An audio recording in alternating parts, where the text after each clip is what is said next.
Hello and welcome to another edition of the Eternal Spirit Show with me, Paul Salmon. I'm a psychic medium and my guest today is Kevin Doe from Auric Interpretations. Hello Kevin. Morning.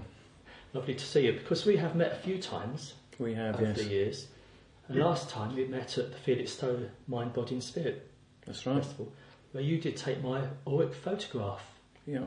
Now, for those who don't know, what is an aura?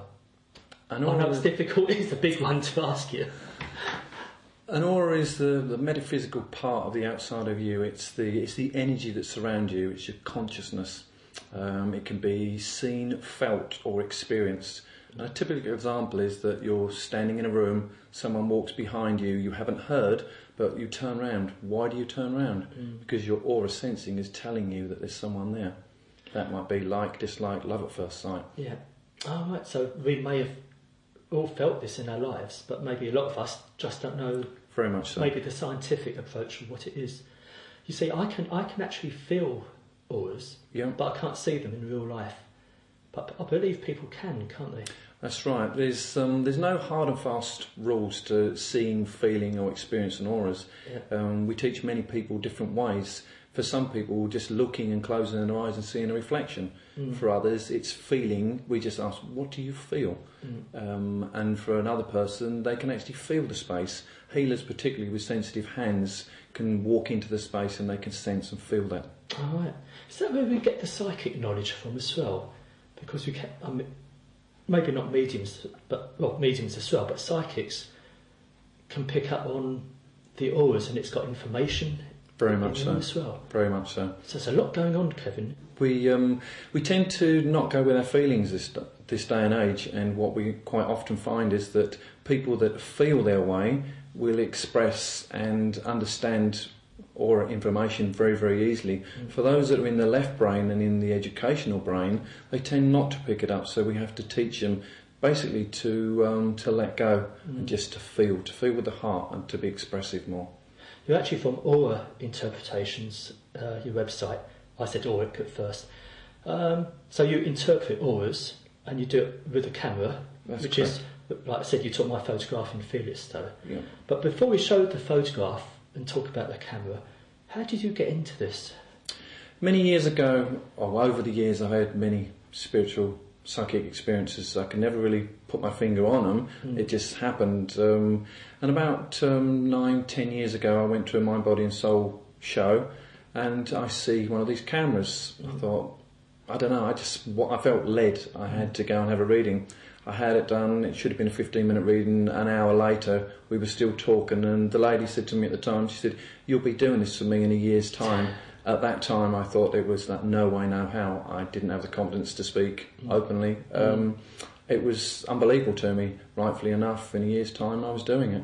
So you're speaking more and it's sort of changed your life then? Very much so. It's led me into many different paths. Yeah. A path of self-discovery as well as the freedom to explore many different areas of life and going beyond what I suppose the educational system tells us doesn't exist, and yet we know it does. Let's have a look at my photograph you took and maybe give me a little brief interpretation of the photograph you took of me. Okay, that's fine. Right, so Kevin, we've got my photograph here, which you took of me, with a little information chart. Maybe you could interpret my aura. I must admit, I was thinking of Christ at the time, thinking I might get a pure light surrounded with pure light, but I didn't. I got red. There's many different ways of reading an aura. There's so much information, depth of colour, where the colour is, how big the aura is the colour bright, is it rich, where is the depth, what's below it. There is so much. Yeah. What I would say from your aura straight away is that we're in the fields of red and we've got two distinctive areas within your aura. Straight away I'm drawn to the fact that we have a murky part around your head, which would suggest that you're very, very active at that time. You're busy, right. You're thinking, you're creative. On the opposite side, we have a very bright aura. Again, we're still in the red phases, but it would indicate to me that you're very much an entrepreneur. That I try to be, Kevin. Trying is the word. You're very good. You think on your feet. You're spontaneous. You cut through where others would give up. Right. You have a very strong sense of self and what you want, what your desires are. The another side of red is that it's the creative passion. It's the strength. Every colour, every energy has a positive and a negative. But depending on where you are at that time, if you was at the beginning of a project, or as I see you on that day, you were very active, you were busy. So this is very much an active guy, thinking on his feet, spontaneous, a real survivor.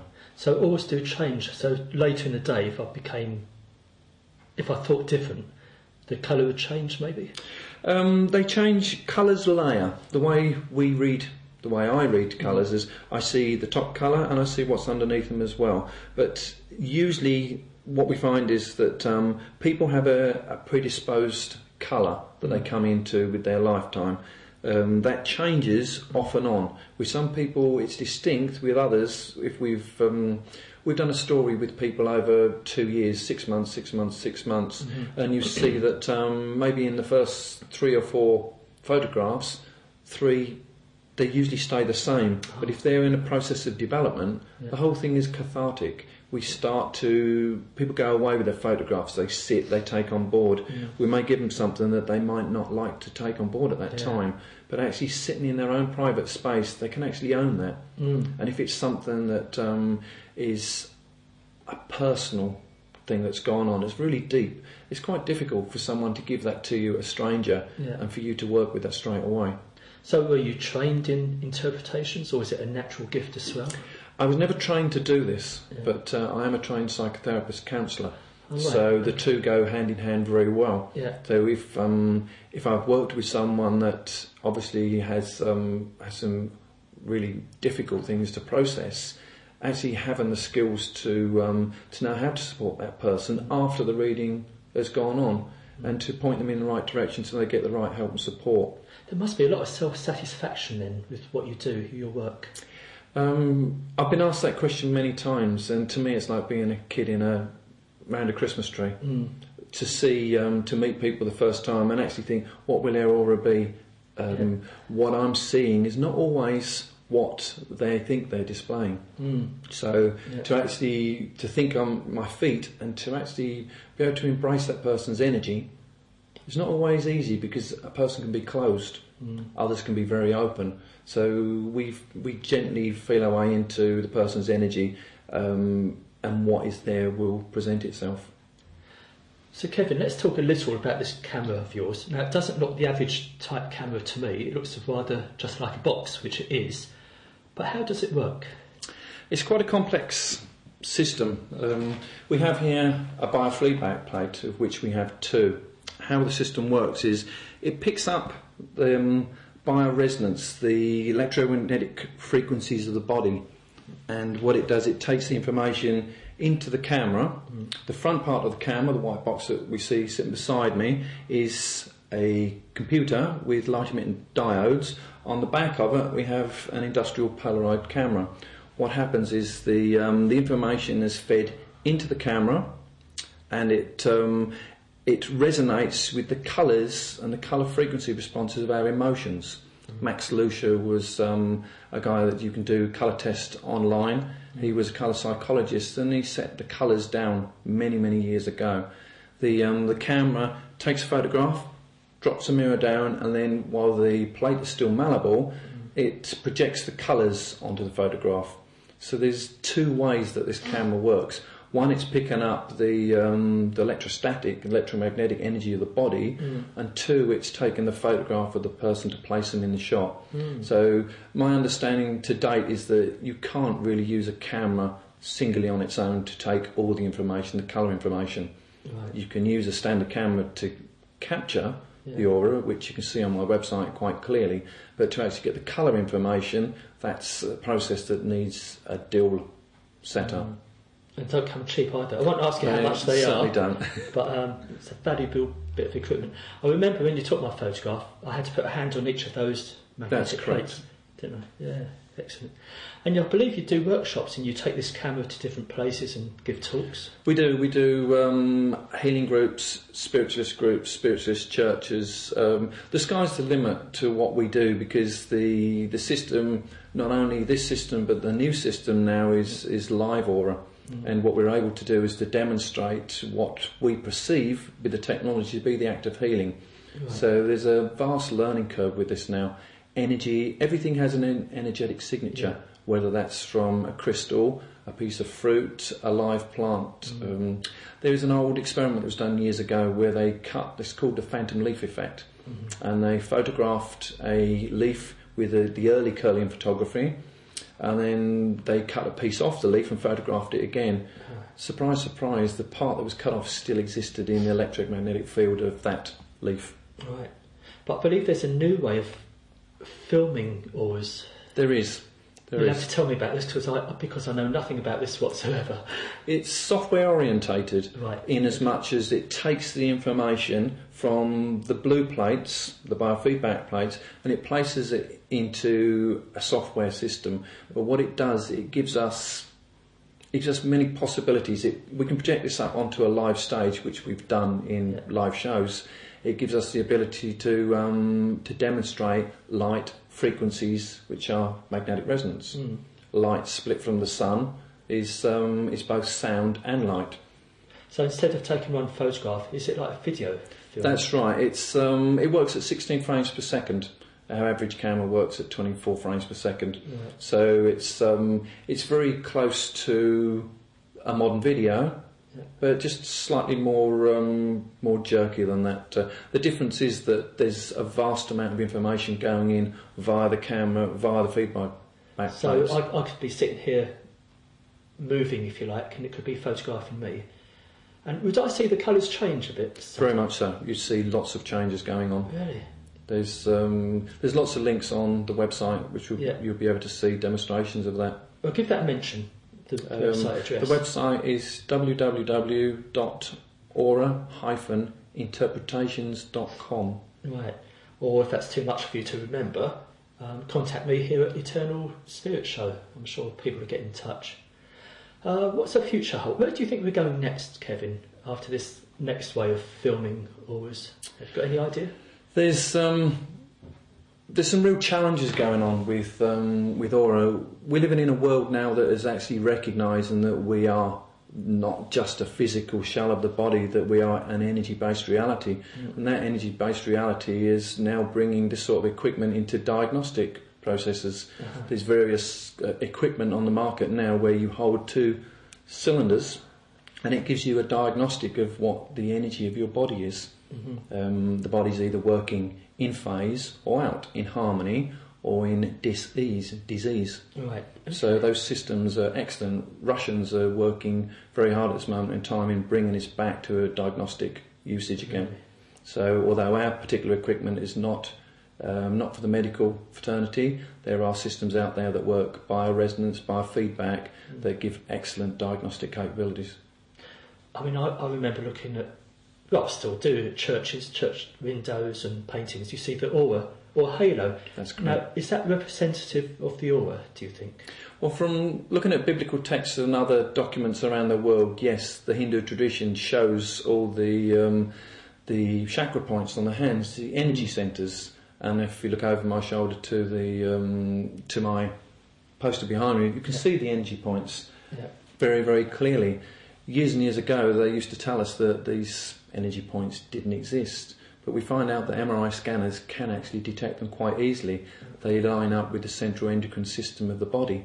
Right. So the 2,000-plus-year-old system has been validated. So, Kevin, what other uses are there for this equipment? There's many, from multi-page printouts to using it live on demonstrations. I guess a good example of that, 2 years ago, I was very lucky to be recruited by Tony Stockwell. I was asked to co-present a live show to a live audience. I've never done anything like that before, but it was an incredible experience. We took people out of the audience, we put them live on stage, and I was able to demonstrate the act of healing using the process of the camera with two auras showing the interaction between the two. It was an incredible experience, but it also gave us the ability to to air our equipment to a larger public. Now these cameras or machines are very popular because when I attend mind, body, spirit shows, there are queues, people lining up for a long time to have their photograph taken and interpreted. But so you must naturally be a psychic anyway to give interpretations. But as a medium, how do you fare on the medium side of things, Kevin? I'm trained medium. I've done many workshops with different people, Tony Stockwell's studio and others around the country. I guess it developed over the years, and what I found was that I felt experiences. I didn't always see things. Sometimes I would hear something, but many experiences brought me to the same point. It's like many strings to the same bow, really. So mediumship, sometimes I might be doing a reading and I know instantly that it's bereavement. I sense that I have someone standing beside me, or I sense that there is someone around the person. The last show that I done literally a couple of weeks ago up in Leeds, I had a lady who was searching very, very deeply, very, very upset, and I got almost to the end of the reading, which was more about her and where she was at that time, and basically picking up her life and starting out new. And right at the end of the conversation, it was impressed in me, please tell her I love her and I'm very much around her. And I went into another reading for another 5 minutes after that point. Even though it was time for me to move on, it was important at that time to honour the information that was offered to me, so it was appropriate. The lady was so pleased, as was her friend that came with her, that that was what she was looking for. So that's like a healing process for her, wasn't it? Very, very much so. And that she could move on, maybe. Very much so. Have you got another little story to tell us about? I mean, is there one dramatic picture that sticks in your mind, for instance? There's been many over the time, and I think probably children are the most interesting phase at this moment in time. Children coming in with great awareness, and we had a young lad in Clacton, of all places. A very small show. It was a great experience. Lots of people. First, we done photographs of two parents. The little boy wasn't interested at all, but later on, he decided after they went home, he wanted his done, and he decided that his was going to be very bright green. His parents said, "Well, we can't really afford it." So this little lad, which I believe was Billy at the time, he said, "I want it done," and they felt maybe they should. So rightfully enough, we put him on the system. His hands were big enough to take the photograph, and rightfully enough, he was green. But he then went on to tell us many things about his parents and the grandparent that was no longer with them. Wow, amazing.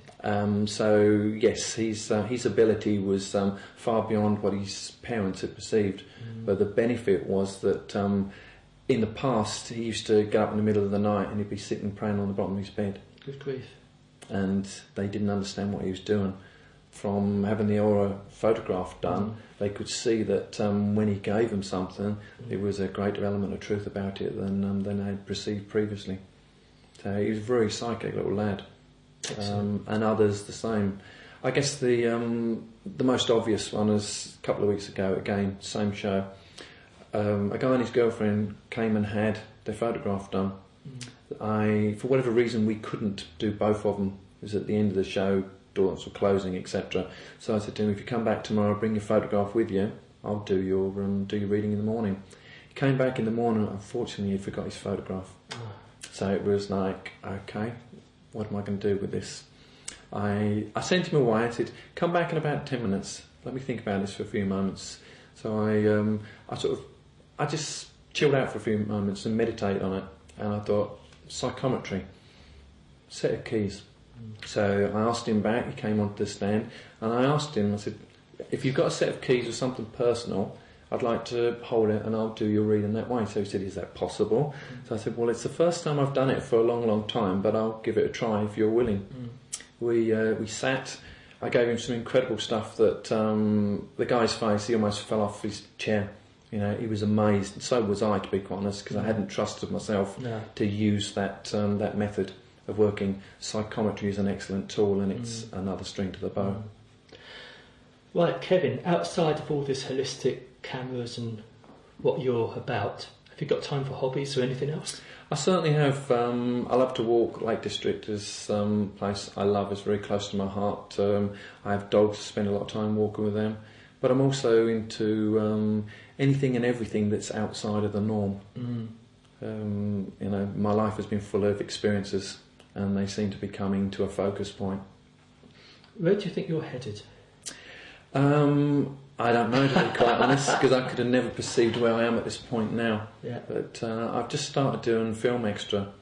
It's something that my daughter put me in touch with, and I thought I'd give this a go. So that's turned up some very, very interesting projects.